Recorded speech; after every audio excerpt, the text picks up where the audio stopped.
We shall be known by the company we keep, by the ones who circle round to tend these fires.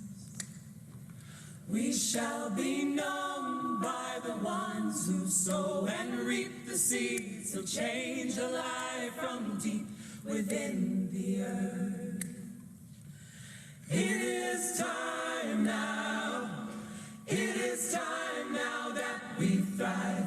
It is time we lead ourselves into the well. It is time now, and what a time to be alive. In this great turning we shall learn to lead in love. In this great turning we shall learn to lead in love.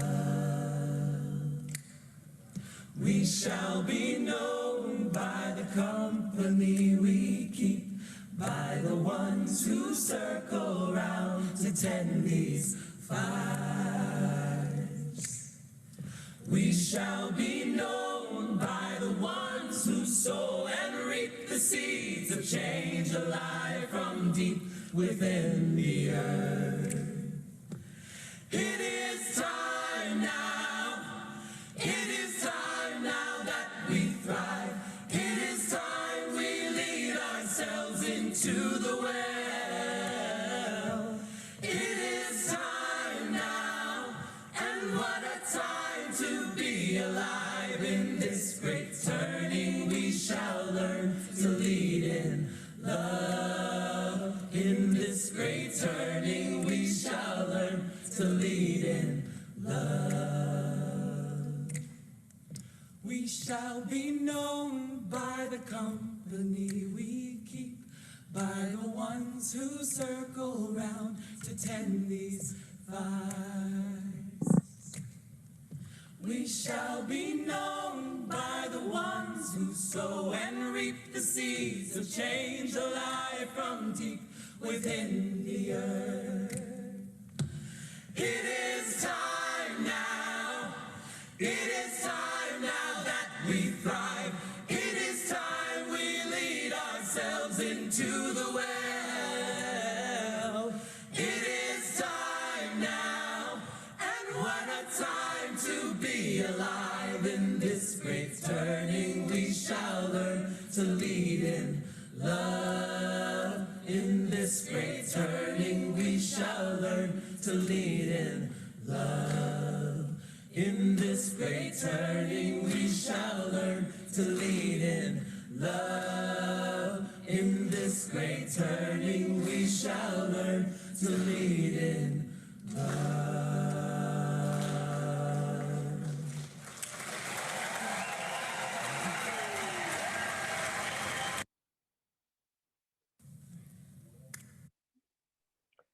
Hey all, welcome. Thank you for joining our space. I'm just going to, before we even get started, pass it over to our interpreters so that you all know how to access interpretation.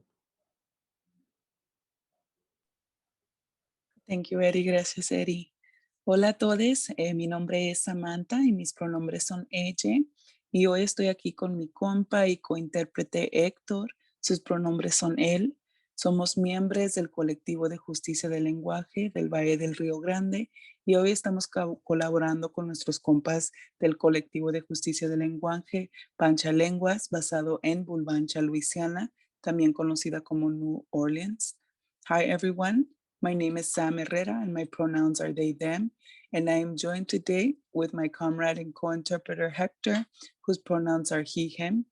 We are members of the Rio Grande Valley Language Justice Collective, and today we are joining our compas at the Bancha Lenguas Language Justice Collective based in Bulbancha, Louisiana, also known as New Orleans. Bulbancha es la palabra Choctaw, que significa la tierra donde se habla muchos lenguajes. Bulbancha is the Choctaw word, which means the land where many languages are spoken. Como trabajadores de justicia del lenguaje, nos esforzamos a crear un espacio para que todos aquí presentes puedan entender y ser entendidos en el idioma en que nos sentimos más poderosos. As language justice workers, we strive to create space for everyone here to understand and be understood in the language in which we feel most powerful. En Bancha Lenguas trabajamos hacia la inclusividad de género en nuestro trabajo por la justicia del lenguaje. At Bancha Lenguas, we work towards gender inclusivity in our language justice work. Notará que estamos usando la letra E al final de palabras binarias. Esto no es un error en nuestro intento en crear lenguaje más inclusivo o incluir personas de todos los géneros. You will notice us using the letter E at the end of gendered words. It's not an error. It is us attempting to create more inclusive language and include people of all genders. Hoy proveeremos interpretación simultánea entre inglés y español y interpretación como parte de nuestro esfuerzo por crear espacios multilingües. Today we'll be providing simultaneous English and Spanish interpretation as part of our effort to create multilingual spaces. Now we'll explain how to access the interpretation platform. Ahora explicaremos cómo acceder a la plataforma de interpretación. If you are using a computer, you will see a globe icon at the bottom of your screen with the word interpretation. Go ahead and click on it and select the channel with the language of your choice, English or Spanish. Si está usando una computadora, va a haber un icono de globo al pie de su pantalla con la palabra interpretación. Haga clic sobre él y seleccione el canal de su lenguaje preferido, inglés o español. For smartphone or tablet, look for 3 dots that read more. Click on that to make your selection. Para teléfono inteligente o tableta, busca 3 puntos que lean más. Haga clic para hacer su selección. To create the space together, here are a few tips to follow. Please speak at a slow and steady pace. If you're talking too fast, you'll see us do this hand signal to slow down. Please speak loudly and clearly. We will do this hand signal if you're speaking too softly. Please try to say the full name of organizations or other acronyms such as BIPOC. Keep an eye on the chat in case we send a message to slow down or speak up. Keep your mic on mute when you are not speaking, and if you have headphones, please use them. We ask that you speak one speaker at a time. Interpreters can only interpret one voice at a time.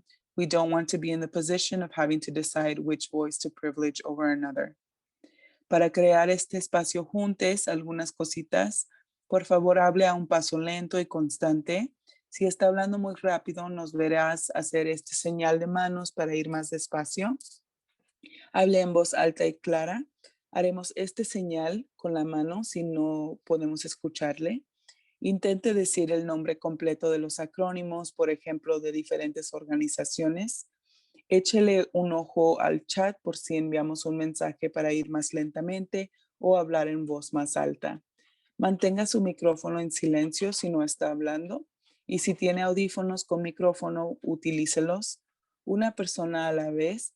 Los intérpretes solamente pueden interpretar una voz a la vez. No queremos estar en la posición de tener que decidir cuál voz privilegiar o sobre otra. And lastly, please do not suffer in silence. If you have any problems with hearing us or the speakers, please send us a message through the chat. Y por último, no sufra en silencio. Si tiene cualquier problema escuchándonos a nosotros o a los presentadores, por favor envíen un mensaje en el chat. Thank you all for your commitment to create a multilingual space. Thank you. Gracias por su compromiso en crear un espacio multilingüe. Muchísimas gracias.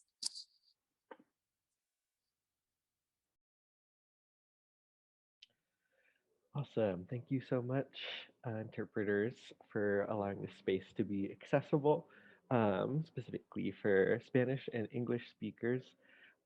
So we'll get started, and I'll introduce myself and then also introduce my co-presenter, Mo. But hi all, I'm Eddie. I am the Youth Leadership Director at the Sierra Student Coalition, and I use he, him pronouns, and I'm based on Ohlone Chochenyo land, so-called Oakland, California. And I'm excited to be here. I used to actually work at PowerShift Network, and during my time there, they had just done the last PowerShift convergence, so I had never actually got to work on one of these. And I was sad to never get to do that, but I'm excited, and it's kind of wild to see that like that we're finally here in 2021 and it's happening. So excited to be here, doing youth, supporting youth and their journey in movement is one of my passions and why I'm in this space. I'll pass it to Mo to introduce herself and then we'll get started. Hi all, great to be here with you. My name is Mo. I use she, her pronouns. I am a senior online organizer at this year's Student Coalition, and I am also based in Oakland on occupied Ohlone land. I'll pass it back to you, Eddie. Cool. So before we get started, obviously you all saw the title of our workshop before getting here. So we're going to be talking about the Thrive Agenda, and a show of hands by maybe indicating in the chat if folks are familiar with Thrive.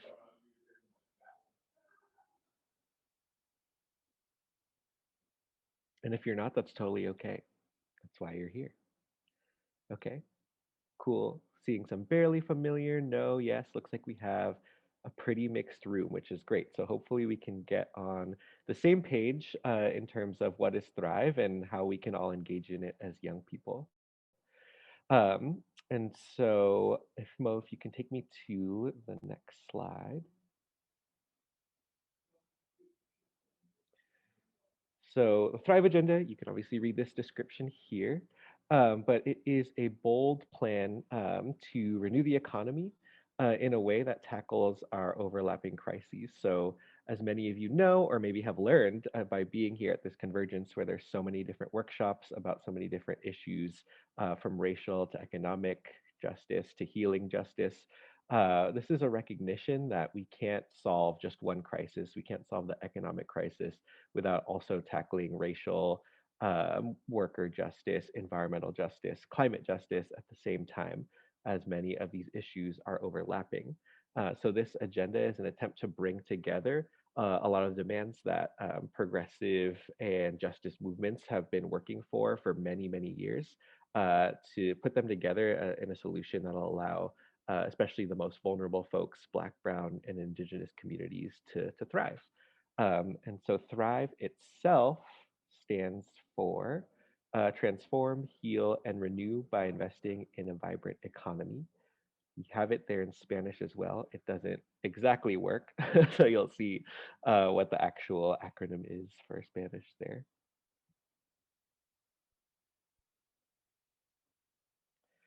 And so as the Sierra Student Coalition, we sit on the Green New Deal Network, which is the network that has been advancing the Thrive Agenda and helping shape it.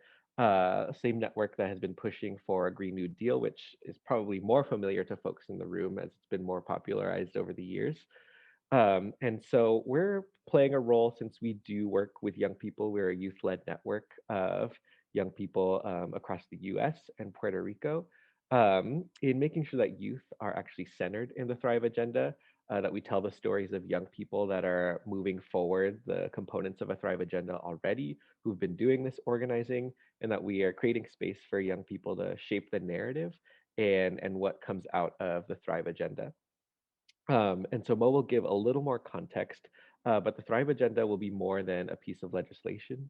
It is definitely a movement building tool for us to bring together all of our demands across different justice movements and fight for them not only at the federal level, but in our local communities, at the state level, and in different ways that, in different environments that impact us.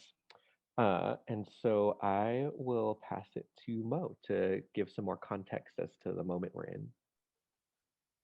Great, thanks, Eddie. Yes, so like Eddie said, Thrive is coming right now at a really important moment in time. And we're seeing right now in the last year, in the last few years, that multiple things can be true at once. On the one hand, this is an incredibly painful and frightening time.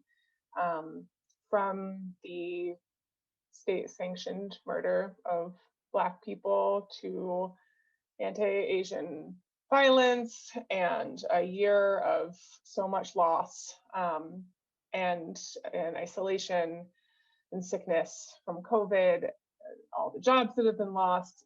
It's a lot. It's been a really hard year. And we're also, of course, at the same time, seeing just how resilient and powerful our communities are, and all of the organizing, the mutual aid, the solidarity that has been going on for forever, and has been particularly powerful in recent times. And because of the Biden administration, and because we have very slim majorities in the House and Senate, right now we have a truly once in a generation opportunity to change things in a really radical, transformational way, to put our economy on a different path, to reimagine what we want our society to look like, and to really tackle these different crises that Eddie was talking about in a way that only comes around once every couple of decades or so. It's hard to overstate how important the next few months and years are. So that's where we are. We are here right now in the middle of all of this nuance and more. And like Eddie said, Thrive acts as both a particular piece of legislation. It's kind of like the first step towards the broader framework and vision of a Green New Deal, of justice and equity and safety for all people. But it's also a moment where we can popularize these demands that our movements, and especially BIPOC-led movements, have been calling on for years. And it's a moment to show just how deeply connected all of these movements are, and how connected all of our struggles are, and an opportunity to continue to grow how we are in solidarity across movements. Because yeah, as the saying goes, the crises are intersectional, and they're massive, and therefore the solutions really must be too. So here, you can see some of the main components of Thrive, and we're going to dig into this in far more detail in a moment. But the three buckets are economic and worker justice. It looks like a huge investment to create jobs with union and worker protections, environmental and climate justice with increasing access to renewable energy, also cutting climate pollution drastically to try to prevent really, horrifying levels of climate crisis, ensuring clean air and water, and racial justice, ensuring a really significant investment in Black and Brown communities, prior and informed consent, and a lot more that we'll dig into momentarily. I'll pause a moment here for the slide in Spanish.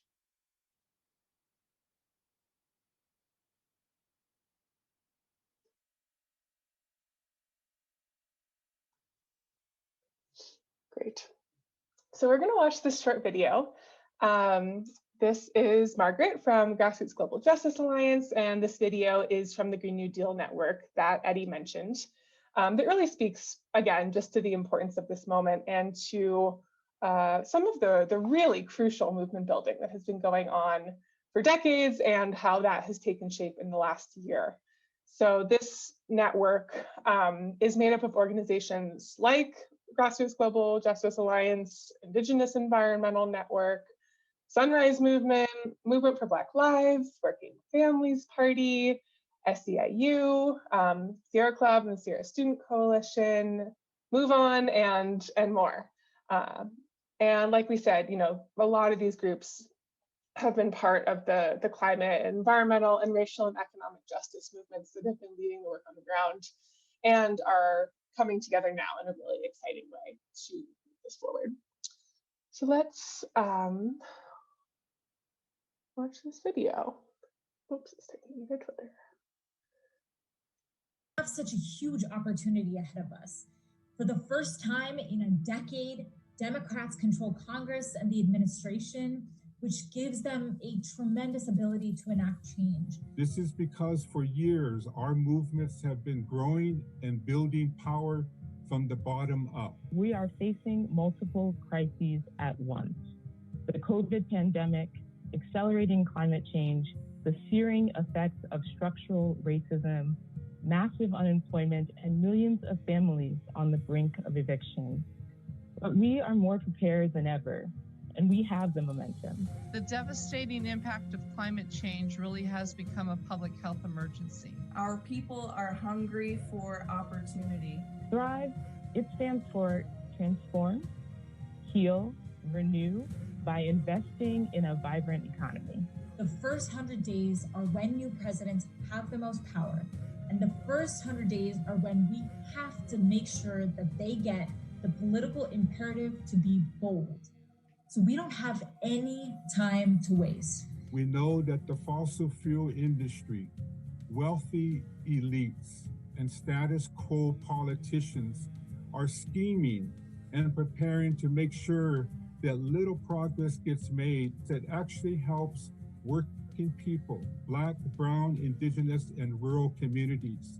It will take all of us working together to make our voices heard and demand real transformation. We need President Biden to take meaningful action that addresses climate, economy, racial inequality, and the pandemic all at once. And we want Biden to adopt the Thrive principles in his plans for an economic stimulus and recovery.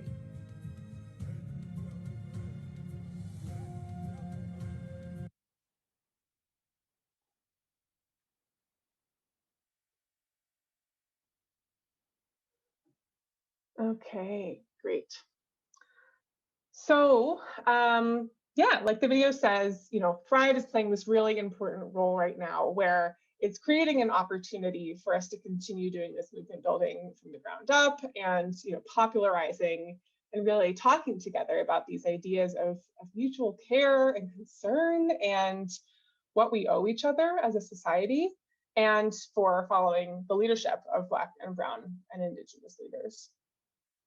So it also acts as well as a particular legislative strategy to influence the recovery packages that are now starting to emerge.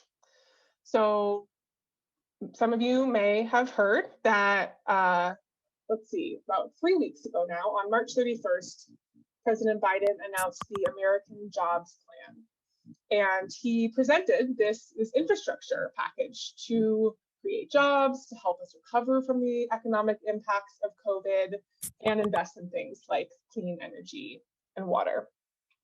And I want to be really clear that this is huge. This is, if it's passed, this plan would be the largest investment the federal government has ever made to address fighting the climate crisis, the biggest investment to address social and economic crises in the last 50 years.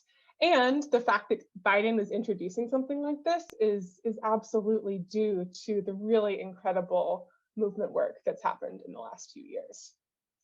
And still, we're really practicing holding nuance here. This plan is nowhere near enough to meaningfully combat the climate crisis or transform our society and economy at the level that's required. And there's a lot that is really great about this plan. Good labor standards, clean energy, a focus on impacted communities and clean water, the care economy. And this proposal is headed to Congress next. And we already know what's going to happen. Republicans, as well as moderate Democrats, are going to try to block it entirely.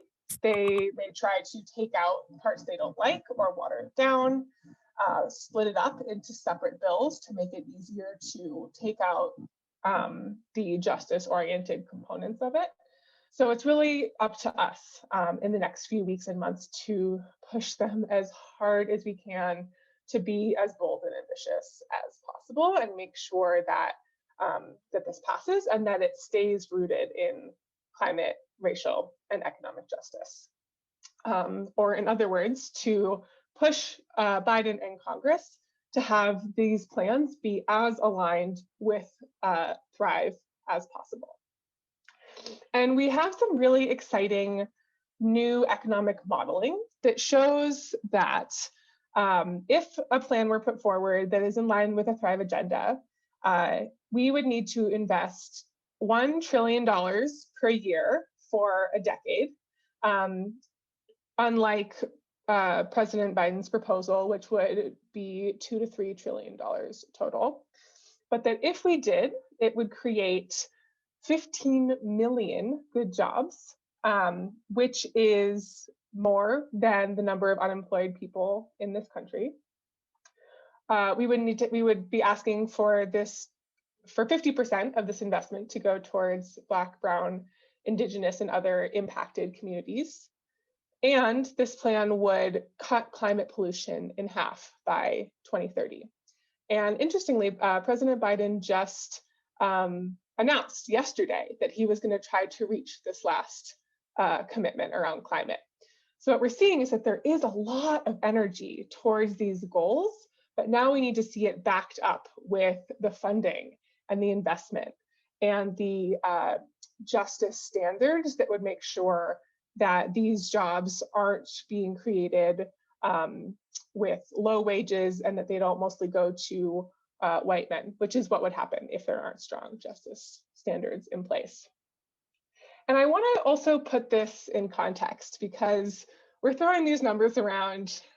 To be honest, my brain can't really fathom what 10 trillion or even $1 trillion means. So context helps me a bit. And one figure that that is helpful to compare it to is that in March and April of 2020 alone, so last year when COVID was first hitting, the US committed to spending $6 trillion just in those 2 months alone. And of course, the cost of not addressing the climate crisis, of not tackling racial and economic inequality has a price tag in the hundreds of trillions. And in terms of what these jobs would actually be, 15 million good jobs, that sounds pretty good, right? So what does that mean?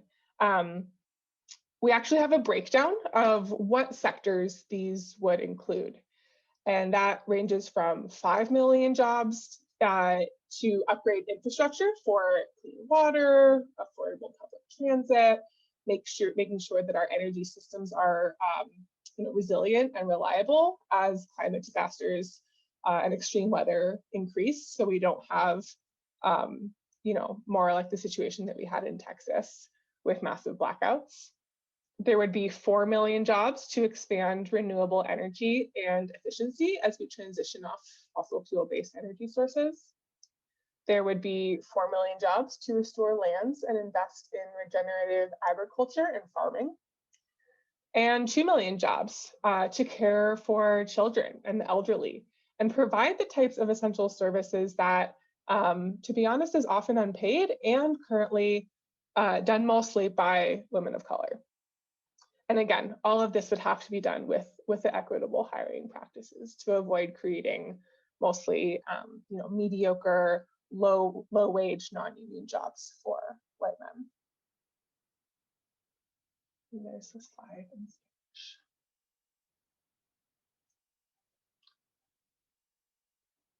Okay, that was a lot. I'm going to pass it to Eddie to take us into a bit more detail about what is actually in the Thrive agenda, and then we will pause for questions. So if you're having some questions bubble up, that's great. Please write them down. You can drop them in the chat now so you don't forget, and we'll have time for a question break right after this. Over to you, Eddie.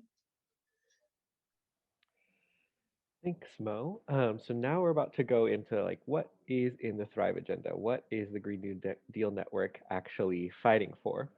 We've given you some introductory context and overarching context as to what the Thrive agenda is and what it means for this moment. But there are actually some key points in the agenda, 8 of them, the pillars of Thrive that we'll go over now. And that will basically base our discussion off of for the next hour. So we're going to open it up to discuss what this would mean for young people with you all. So the first pillar is around creating millions of good, safe jobs with access to unions. And as Mo just said, this is millions, this is to the tune of 15 million. And so we want to make sure, as Mo said, that we're not just creating mediocre jobs where people can be exploited, where especially vulnerable communities, Black, Brown, and Indigenous folks, will make low wages and not be able to sustain themselves off of these jobs. What we're calling for is jobs that will ensure that folks can unionize, that they'll have family sustaining wages, that there will be worker protections, people can use collective bargaining to fight for the needs that they have in the workplace, that there are community benefits agreements, so that folks in communities most impacted by the transition away from fossil fuels will benefit from the creation of jobs in the renewable energy economy. Um, the second pillar is around building the power of workers to fight inequality. And so these two are very much related, and we want to ensure that folks are actually protected in these jobs, that they have a say in what their rights, their benefits are, and that especially young people who and undocumented folks who tend to be some of the most exploited and vulnerable in positions, that they have access to collective bargaining, that folks don't have to disclose their immigration status, which then leaves them at risk from being fired from their job. And so we want to make sure that folks that we are generally left out of all of these systems actually have a say in what these jobs look like and how worker protections are implemented. The third and fourth pillars. So I'll pause for a moment, actually, Mo, if you want to go back to the other slide. And don't worry, we'll have time to digest this in our little small group session discussion.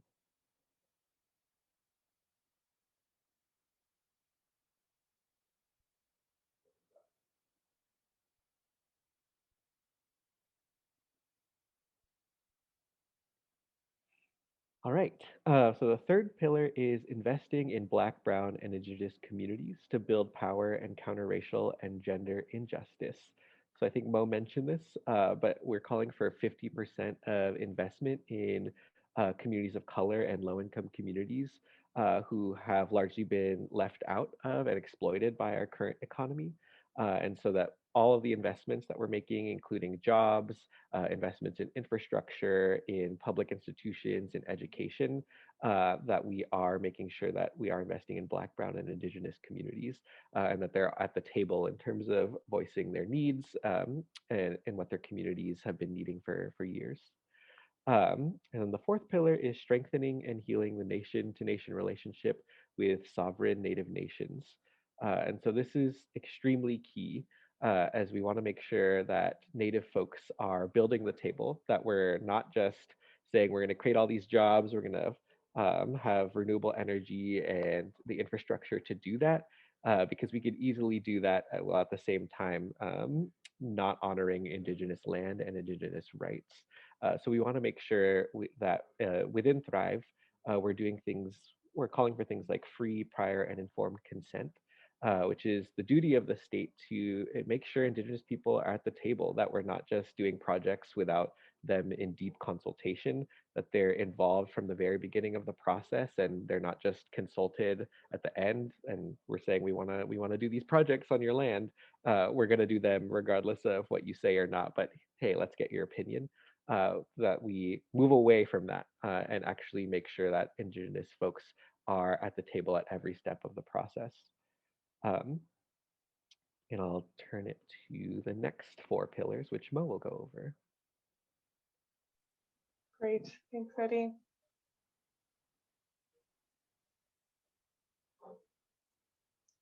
Okay, so pillar 5 is combating environmental injustice and ensuring healthy lives for all. So this looks like clean air, clean water, and especially since pollutants do impact young people in a different way than adults, this is especially important for youth. And just the most basic things like having a healthy environment to play in and grow in and learn in. This could look like parks and green space, healthy food, and just making sure that people have the basic things they need to grow up healthy. The sixth is averting climate and environmental catastrophe. So we all know, scientists have said in no uncertain terms that we have just a few short years to cut carbon pollution and transition off fossil fuels to avoid the worst impacts of climate change. And as young people, we are going to be inheriting whatever this future looks like. So we are demanding that all future generations have a healthy, livable, hopefully even thriving planet to grow up on. And this means doing that transition as fast as possible in a just and equitable way.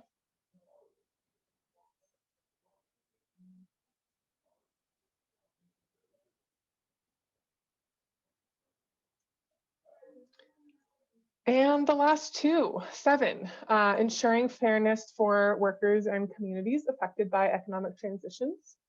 So some folks may have heard the term just transition. This means that as we shut down coal plants, stop relying on natural gas and oil, workers and communities are going to be affected by those transitions. And it is absolutely essential that we prioritize the workers and the communities who are going to see those transitions most closely. So that could look like guaranteeing jobs for people who are impacted by the transition to a renewable energy economy. We're talking about young people here because we're focusing on Youth Thrive, but really for all people who are going to be part of this transition.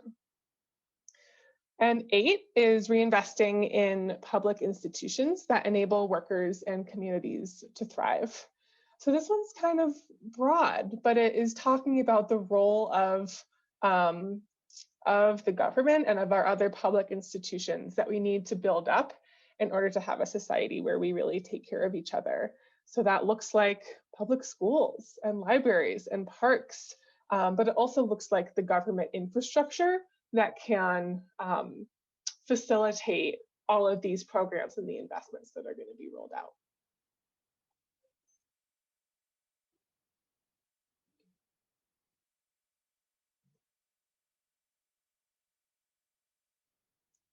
Great.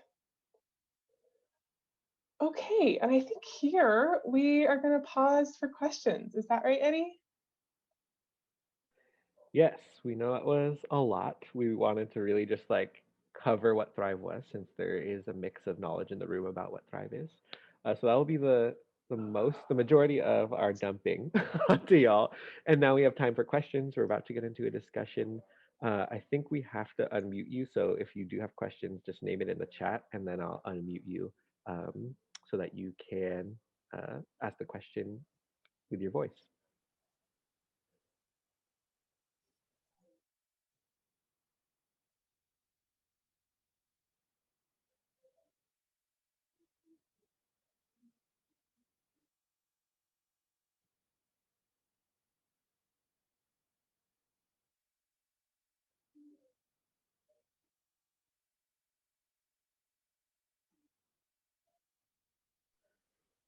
I don't mind the silence. I know it sometimes requires a lot of processing. But if you want to also name in the chat, like still processing, might have questions, or don't have questions now. Looks like there's a question from Daryl.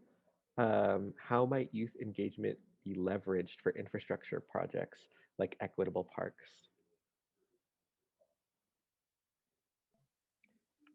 Mo, do you want to answer that one? Sure, I'll take a stab at it. That's a great question. And I think it speaks also to the broader question of just what does youth engagement and advocacy look like in general? So that's one reason why we're really excited to be having these conversations with you all and be moving forward this Youth Thrive campaign. In the creation of the Thrive Agenda, young people and youth voices were not really that much part of the conversation, which means there's a really awesome opportunity to continue building out that part of this vision. And as we do that, answering questions like yours, Daryl, of how do we get youth engaged so that youth opinions and dreams and hopes are part of the legislation and the broader vision, and then what does it look like for that to actually be leveraged in advocacy.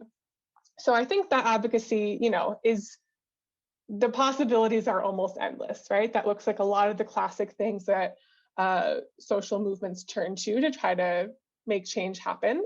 Everything from making our voices heard on social media, in newspapers and online, talking to our friends and family, as well as showing up in the streets when there are opportunities to safely attend in-person protests and actions for things like parks or jobs or decriminalization or education.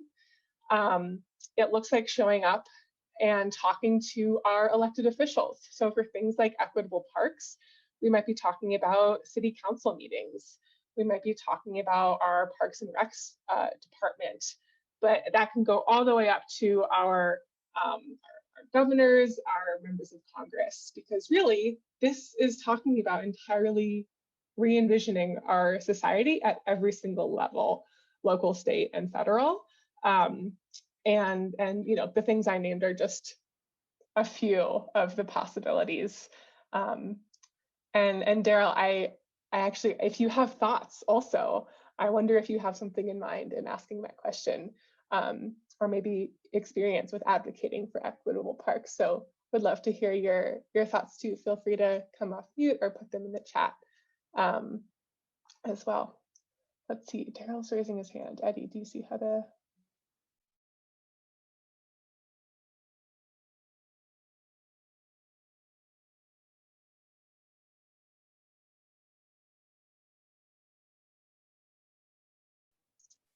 So Daryl, it looks like, I guess here I am. So I work at an environmental education facility in Atlanta, Georgia, and we've been pushing for safe routes to schools and access to urban forests for not just environmental education, conservation education, but also as a way to have students do participatory action research projects.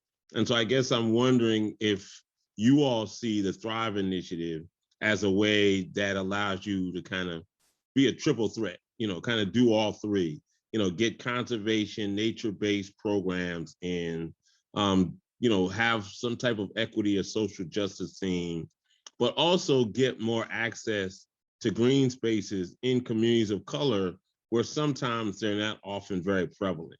And I guess I basically heard some of what I was looking for, but I also wanted to hear, maybe there's strategies like young people in schools could do urban gardens, or they could do planting trees in a lot, or maybe converting a brownfield. I guess I was wondering, what strategies do you all see that connect to the Thrive Initiative that actually can mobilize youth in a way that they're currently not being mobilized? Yeah, thanks, Daryl. So I'll answer that question. Mo, if you want to jump in too, feel free.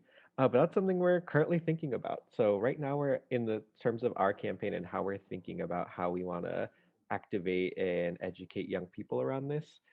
Starting with our base, is we're in the first stages. We're doing a lot of education like we are now, like giving presentations, making sure that our base of young people are aware of this moment and what Thrive is. The next step, and what we'll actually be getting into today, is like engaging our base around what this actually looks like for you. As part of, we do a program called SPROG, which is our summer training program. where young people largely build out the curriculum of what they need in their communities. And like you were saying, like a lot of the youth in our base are interested in those issues about how this impacts local level and access to resources. They're working on things like community gardens, making sure that communities, especially low income and Black and Brown communities who normally don't have access to things like healthy food, do.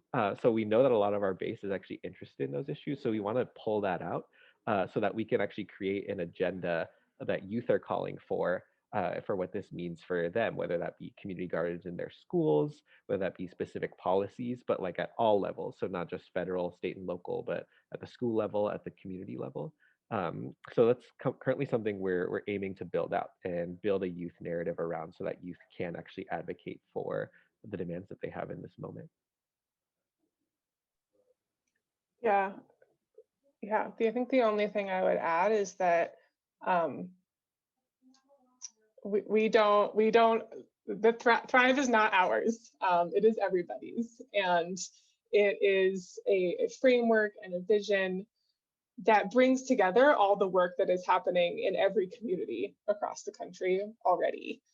It's not anything new. It's a new framework or a new vehicle that brings it all together. A new, particular piece of legislation to move through Congress in this moment and to build popular support around. So I think everything that you named, Daryl, is something that I hope to see. And I think if there are ways that the idea of Thrive can be supportive to the work that's already happening on the ground, that's great. And I'm really excited to see all the different ways that continues to get built out and the ways that those connections happen, and get more funding and support as well. Yeah, it looks like we have another question from Lily. Just because I want to hear your voices, Lily, I'm going to ask you to come off mute and name it if you're comfortable. Hello. My name is Lily, she, her pronouns. I'm a community college student here in the Bay Area, and I've just had the experience that, like, I don't know, like I've gone to a pretty nice high school and whatever, but I don't even feel like a lot of these schools are teaching the right classes. Like, one of the things I was talking about in the chat is, like, I just took a biological anthropology class, which actually teaches you why people have different skin colors and like where they originated from, like and I think if, like, schools taught that more, it would just be so much harder to have racial inequality or like racism when we would fully understand why that this is occurring, or why skin colors even exist. Another similar thing, I'm studying environmental engineering, but they don't even require me to take an environmental science class or climate change class in order to transfer to any of these four-year colleges, which makes absolutely no sense to me, because I mean, isn't that what we're kind of advocating for? But yeah, I don't know. So yeah, I guess my question is, like, I'm wondering if this is included in that. Like, do we want to change the school system itself and the classes it's teaching? Because I just feel like it, as of right now, it's kind of ineffective with some of the stuff that we're being taught. Yeah, thanks for that question, Lily. And I'm seeing some resonance in the chat from Reb. Yes, I think education is a huge one. And as you can see, that's actually not currently reflected in the Thrive agenda. But as we've been going through this process and talking to the Sierra Student Coalition Network, education is one of the top things that comes up in terms of things that feel like is missing, and something that we would want to add as young people to really be part of this. And I think, yeah, like you're saying, is so connected to how we, from the moment we our little kids and into the education system, how we understand racism and class and environmentalism, or what even the environment is, as well as the impending doom of climate change, right? So it's wrapped in there so deeply and is layered on all these things, these other components that are in there around investment in different communities based on racial makeup or class.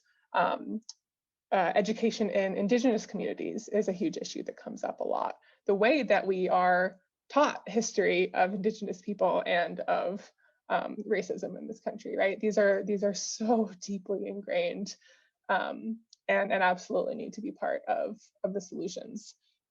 So that's actually, in a moment, we're going to transition to talking about some of these things, and would love to hear more about what you would like to see in terms of education in this platform.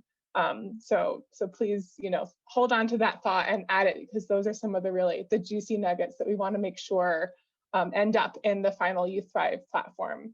Because like I said, education, decriminalization in schools, mental health, these are things that really are affecting our generation so deeply and are not currently reflected in Thrive, but are things that we can and should add. And I think we maybe have time for one more question right now, if anyone else has one. Otherwise, we're going to move into the next bit of our time together.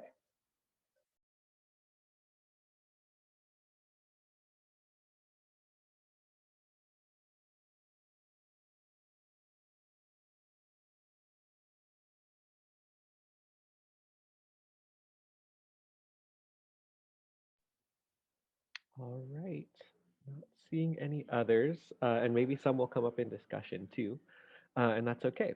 But for the purpose of time, let's continue. But we'll do one more section of context and then get into our discussions. So really just wanted to bring home the idea that the Thrive Agenda is rooted in movements for justice. It is what we all decide to make of this moment, and this moment to pass a really meaningful Thrive Agenda and bring it also to our communities.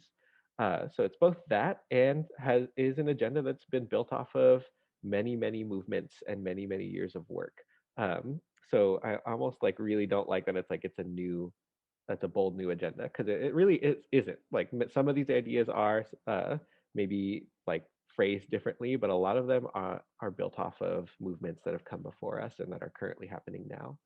And so the movement for a just transition, for Indigenous sovereignty, for climate and environmental justice, and I just wanted to highlight a couple of them.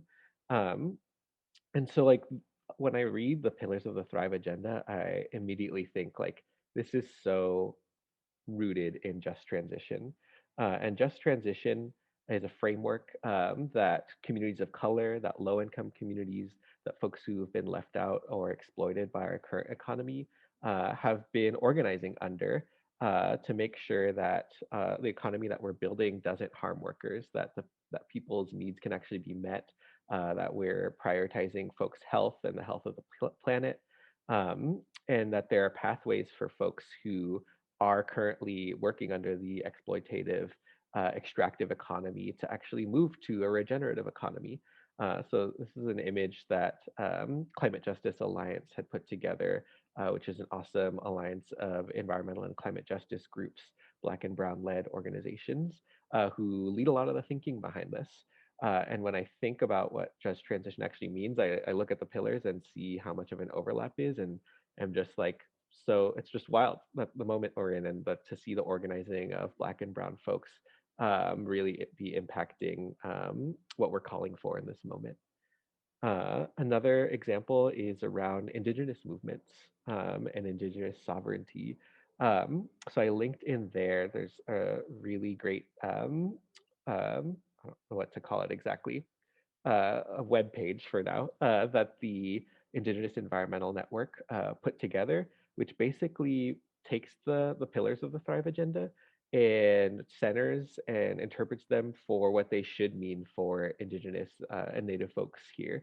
Um, and so you'll see there's like 8 pillars that and how they should benefit Indigenous communities. And so it's both that they're taking this framework and making sure that Indigenous voices are being heard, and also that like they've been doing this organizing for years. So making sure that all the demands they've been calling for are reflected in the agenda.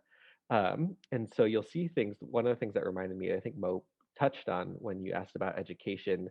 If you look at like the public institutions one, investing in public institutions, there's they're calling for like investment in language immersion schools and making sure Indigenous folks can be taught Indigenous knowledge about how to care and steward for the land, as they've been the folks who have largely been leading and living in ways that reflect just transition and making sure that we have a regenerative economy and regenerative planet. So those are just some examples. I really wanted to just hammer that point home around like, this isn't new. This is based off of Black, Brown, and Indigenous organizing, and you can see it in these examples. Yes, thank you, Eddie. Cool. So the Thrive for Native Indian Countries, an amazing piece of work, and it's a really good example alongside the Red, Black, and Green New Deal, which we also highly recommend you check out. That's actually being kind of a soft launch tomorrow. I'll put the link in the chat for that. And is a really great example of what we are building out around a Youth Thrive platform. So next, we're going to have a chance to talk with each other a bit more about what we want this to look like, some of the thoughts that you all already brought up of what you think this is already looking like in your community, what this means for you, and the things that you think are missing that aren't yet reflected here, but that are really important for you and your community and our generation. So let's see, for breakouts, I think maybe we could do groups of 3.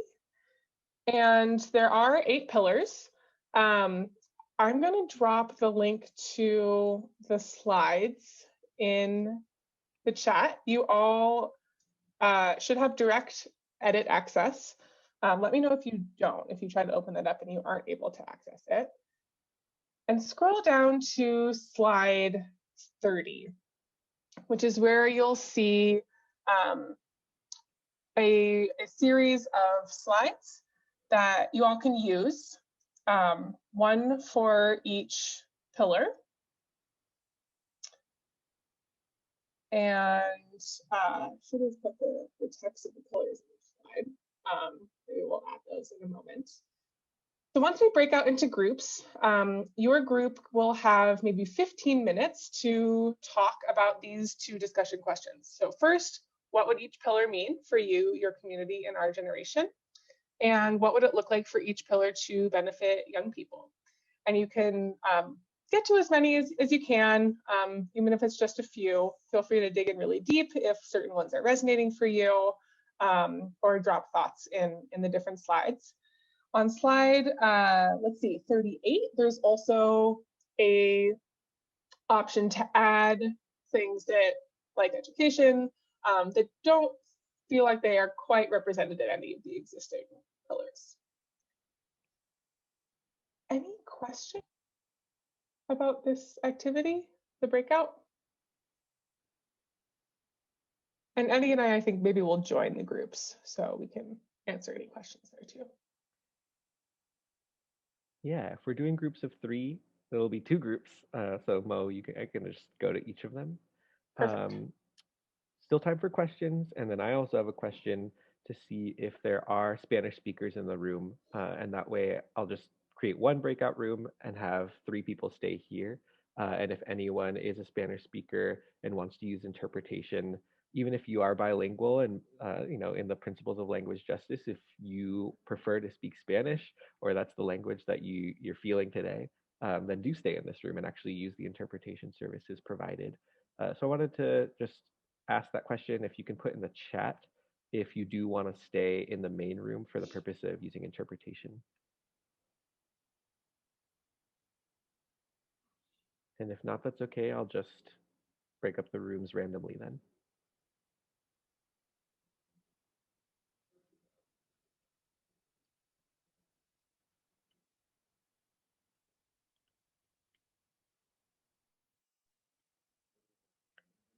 All right, I'm not seeing any needs coming through the chat.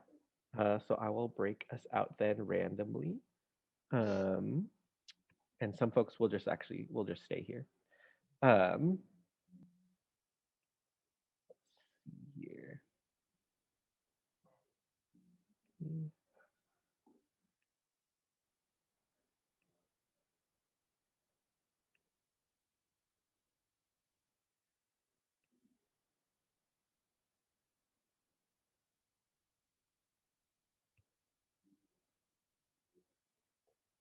Okay. So 3 of you should have gotten an invite to join, and Mo, I'll join that room if you want to stay here. Great.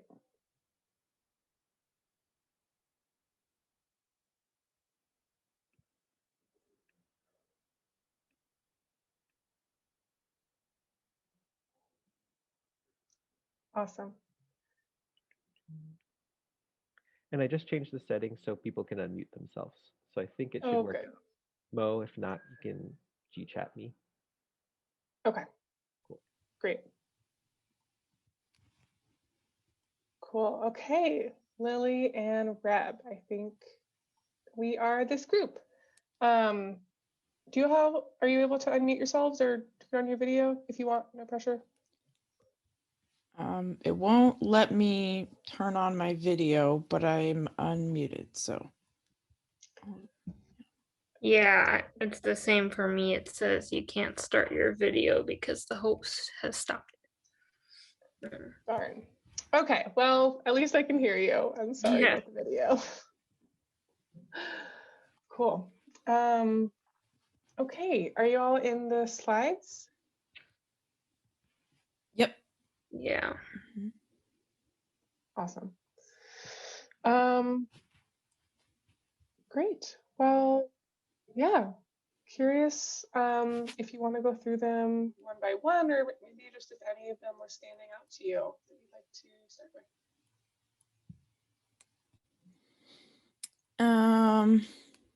I guess for the first pillar, I would say I would like it to be more have a lot of different jobs be more accessible to students, because I'm someone who's actually been interested in sustainable agriculture, and as it stands right now, sustainable agriculture is run by majority older white men. Yeah. And it's very hard for young people to get involved in it because there's not a lot of financial stability, and I'm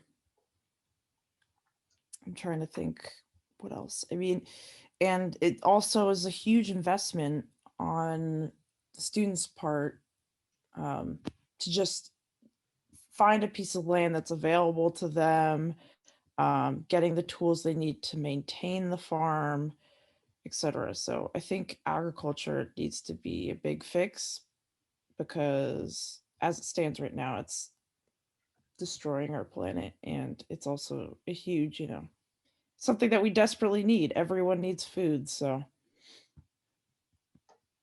Absolutely. That's a great one.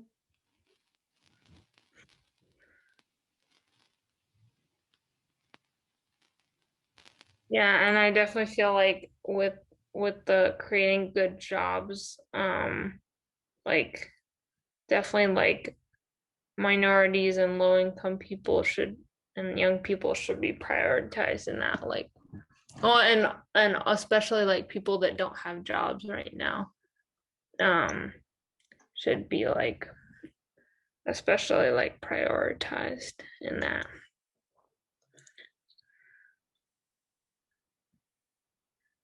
Yeah, absolutely. And just one moment, I think we just may have had someone new join us, perhaps. Hi, sorry, I'm coming in late. No My name worries. is Minyaka. I'm with the Micronesia Climate Change Alliance all the way out in Guam. And it's 3 in the morning here, so. Oh, wow. Oh my gosh. Wow. Wow. Thank you so much for being here. We're really excited to have you. We are in breakout rooms right now. I'm putting this link to the slides in the chat. So if you want to take a quick peek at what we've done so far, but don't worry about feeling like you need to read all of it or anything. We did an overview of what the Thrive Agenda is and the role of young people in building out this vision. And right now we're just talking about what the pillars mean to us, what we think of them. And the 2 discussion questions are, what would each pillar mean for you, your community, and our generation? And what would it look like for each pillar to benefit young people? And I'll put those questions in the chat as well. And don't hesitate if you have any questions. Yeah, I'm just gonna take a few moments to look over the presentation. But yeah, our alliance is a part of Global Grassroots Justice and a part of the Climate Justice Alliance. So we're hip to Thrive, and we've signed on as an organization, and we definitely are excited for its implications. So it's really interesting to see the youth articulation of it. Totally. That's great. Then you probably have all or almost all of the context we went over. So that's perfect.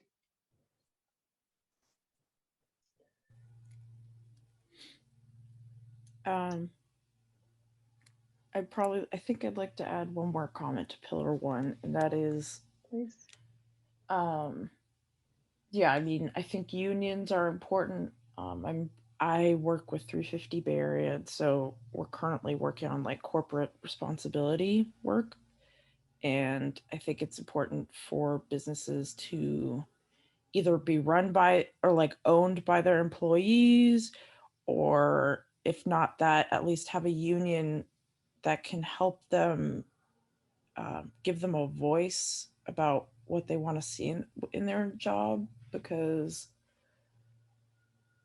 I know that we're approaching a lot of different tech employees, and they don't, they feel scared about speaking up against their employers because then they could get fired or whatever.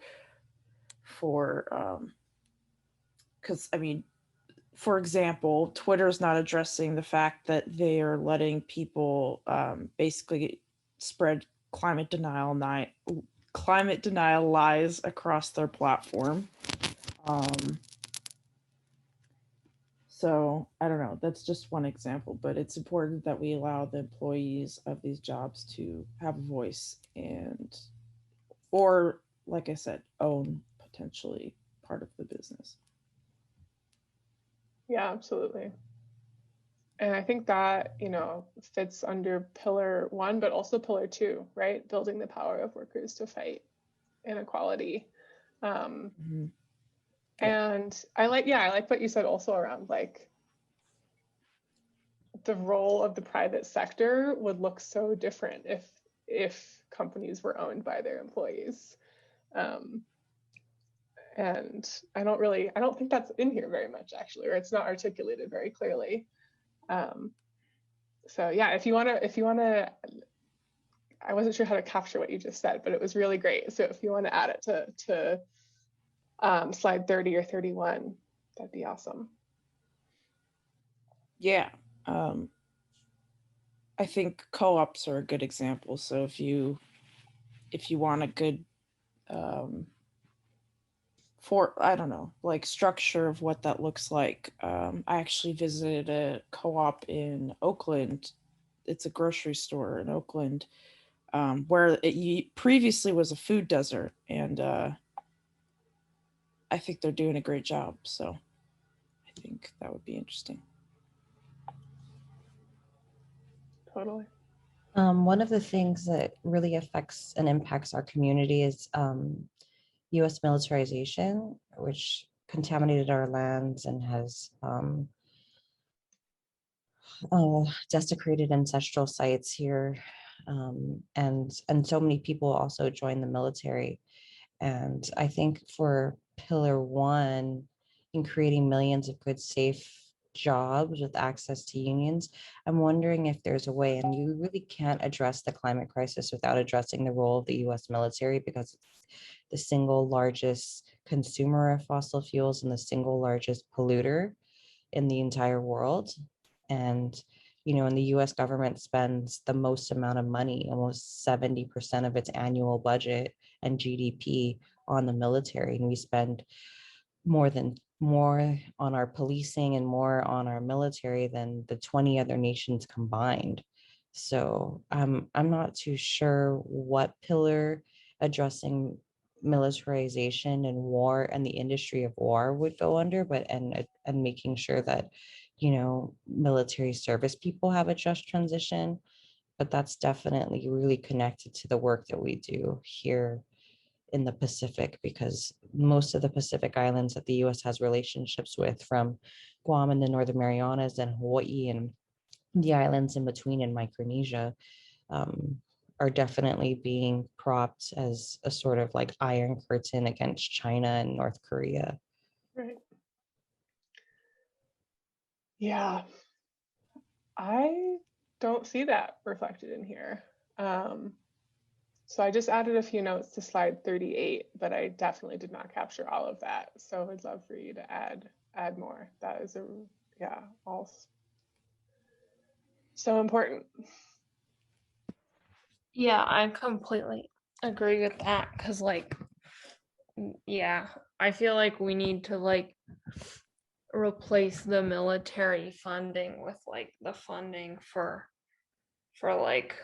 all this good stuff, because military is just terrible in so many ways, and there's so much money going into it that could be used for so many better things, like renewable energy and good jobs. And it's just and prisons too, same thing with prisons, replacing prison funding and police funding with all that bad stuff with all that good stuff. Yeah, I mean, it's just the protector of the extractive industry. It really is the driver of the extractive industry. So moving that governance of militarism to the deep democracy in which the just transition suggests is a huge change in our worldview and the way that we operate, and how that works out and how that's going to be fit into the pillars is important to figure out and at least have a conversation around. Yeah, absolutely. That's huge.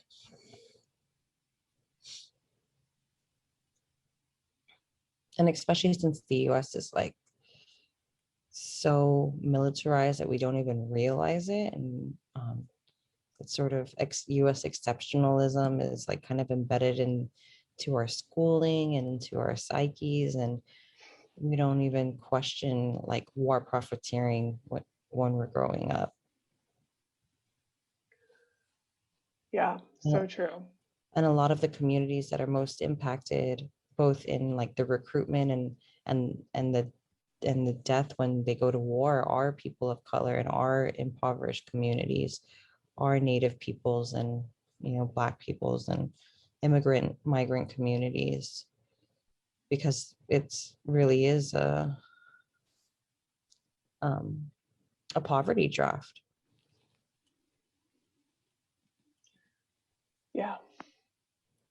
Yeah, thanks for adding that. And I think maybe you just said this exact thing. It cut out for me a little bit, but there's a piece there that is really additionally relevant for young people, right? Graduating from high school. And there aren't good job prospects, right? So really, really, really early on. Yeah, Hey, instead instead of people going to the military and getting, subsidies for school and for food and for housing, why can't they join like some sort of like eco environmental sort of like focused army of like, I don't know. Civilian Using the Conservation Corps. conservation corps, exactly. Totally. Yeah, I love that. And I love that the way that you all are directly tying, divesting from these systems of, death and exploitation and reinvesting in life and supporting young people to be healthy. Hey, Epic y'all. Group. Welcome back. I think when we get back into big groups, you do have to engage your interpretation. So if you need those services, just make sure you do that now. Cool. It's always awkward when I'm in a breakout group and also controlling them, because it's like I have the power to end this and I know that the discussion's still happening. So sorry about that all. But yeah, I know that we got cut off. It sounded like y'all did too. So we have a couple of minutes to just brainstorm together or report back on what we were talking about in our groups. Folks want to chime in? And Eddie, I think people cannot turn their video on. I'm not sure if it's easy for you to give access. If not, it's okay. In the breakout groups, we were able to. Was that the case for you? Mm-mm. Oh, oops. Let's see if I can control that here. But in any case, I think you can still come off mute if you want to join the discussion. I had one last idea that I just thought up, but it's kind of my dream job future type of thing. I want to go into like circular economy work because I'm studying to be an environmental engineer, but I feel like kind of like what I said before, the studies of environmental engineering is super technical, but my passion really is in like creating solutions potentially that are inspired by nature. So I think like a major thing that we have to do is kind of transition our economy away from traditional capitalism to, capitalism in the sense that like you take materials and you don't think about what happens to it afterward. But I think we should transition to more of a circular economy where businesses are more responsible for taking their materials back and trying to reuse them, or be more conscious of how they make it in the first place. That's kind of my dream field to go into, but I don't think they have necessarily a degree in that field. So that's why for me, it's like, I guess I'll just go into environmental engineering because it's technical, but doesn't focus on business necessarily, but whatever. So yeah. Lily, may I ask you what you mean by environmental engineering is very technical? Is that in terms of developing the technology to address a transformation or a transition? Could you just clarify that for me, please? Yes, of course. Thank you for asking. I was talking about that because when I take classes, I'm focusing on physics, I'm focusing on organic chemistry, I'm focusing on like the very technical specific sciences and math, but they don't go over any of the like the great big environmental issues that we're talking about, like climate change or, different climate justice issues. So their main focus is on the math and the science, and not necessarily on what ways we can help create a better system. So it's more about productivity rather than, I don't know, like community building or ideas to, create a better world, I guess. I don't know if that made any sense. But yeah. Yeah, I'm thinking like all schooling and all majors should have some sort of like social justice aspect and sustainability aspect. That's really deeply, especially as youth and as people who are inheriting a really like tumultuous future. It's really important to be grounded in those aspects, no matter what the um, the discipline that you choose. Yeah, thanks, y'all. And I mean, maybe a part of the solution looks like calling for investments for these types of programs, like at the university level, and also, in the public education level, investing in the organizations who do this type of education work, um, to and do connect with communities around kind of a more holistic education. And what, Um, and what you yeah, said about like the circular economy is also interesting because I think that's like that would be helpful for the plastics problem because like the companies that are creating all this plastic like Coca-Cola and stuff or like and like the companies that are packing it and stuff like they need to be held responsible for it so they stop using so much plastic and like that would force them to finally stop using so much plastic um and also just ban plastic too like ban like Shell and Exxon and all those from creating it and ban like companies from packing it and stuff. Yeah. yeah, definitely a part of moving away from an extractive economy, and like seeing how fossil fuels are definitely tied into this and moving away from the fossil fuel industry and reinvesting in renewables and a regenerative economy. So we're gonna pause the discussion here. We hope that this was just like a touch on Thrive, that you'll continue the discussion in other ways. And we want to make sure to give some announcements too, and then also an opportunity for a survey and at least starting a survey. Um, Mo, I can give announcements, and then do you want to talk about the survey? Cool. So now that you actually have access to the slide deck, you can go with the last couple slides, 39 and 40. So on slide 39, that's ways to stay connected with the Sierra Student Coalition. I realized we didn't really give a spiel on it.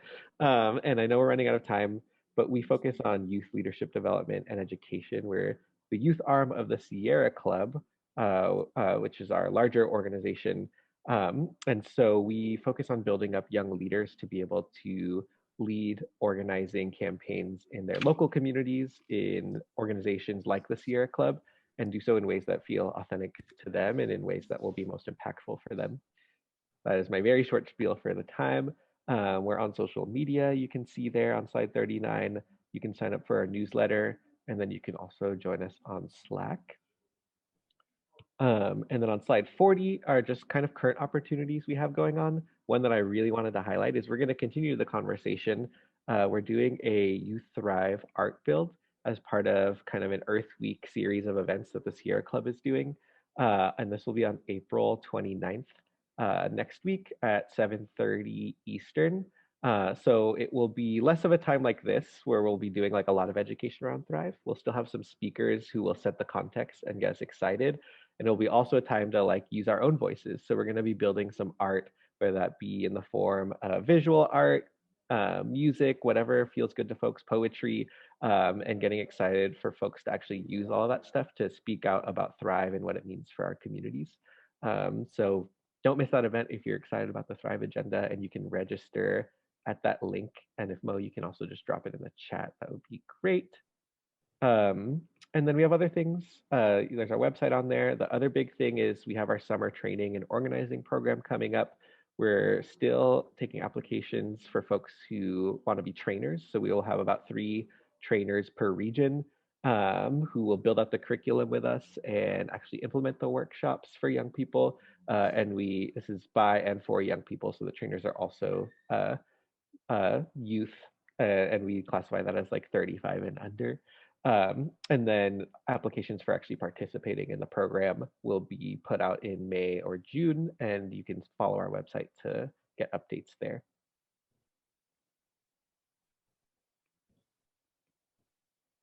Great. And with 4 minutes remaining, we actually, we were hoping to have like 20 or 30 minutes for this, but we were having some really great conversation and didn't want to cut it short. But you all brought up incredible wisdom in the last hour and a half, and I will be so sad if we don't incorporate that into this broader Youth Thrive platform. So if you are willing, it would mean the world to us if we could spend the next few minutes, and then if you could take a bit more time after we close to fill out this form and be part of creating the Youth Thrive platform. This is, I'll just go to this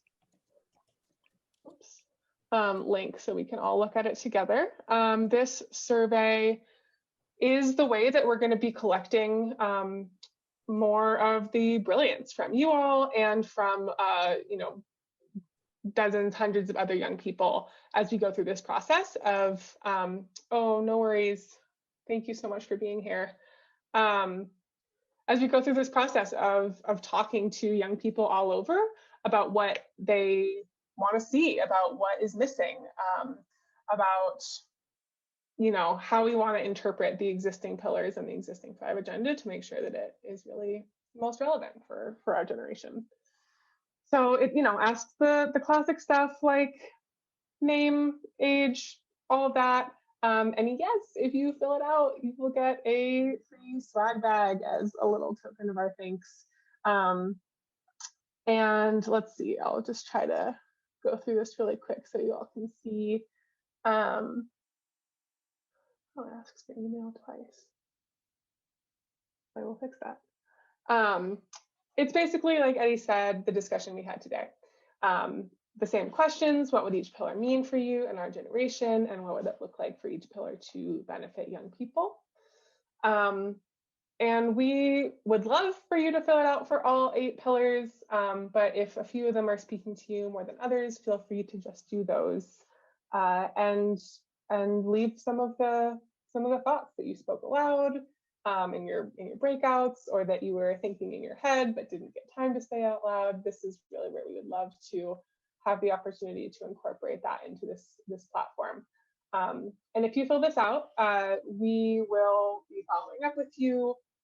You can indicate on the last page of the survey if you would like to be more involved with drafting the platform. So that could look like, after we get more responses, looking at what we compile, doing edits, offering more significant feedback, and being part of building it out, and then sharing it throughout the world. So we have 1 minute left. And I think, yeah, we will close here. And just want to really thank you from the bottom of our hearts for being here. We're really excited to see how this continues to grow, and are so grateful to have your voices and thoughts in this space and as part of this broader campaign. So, thank you.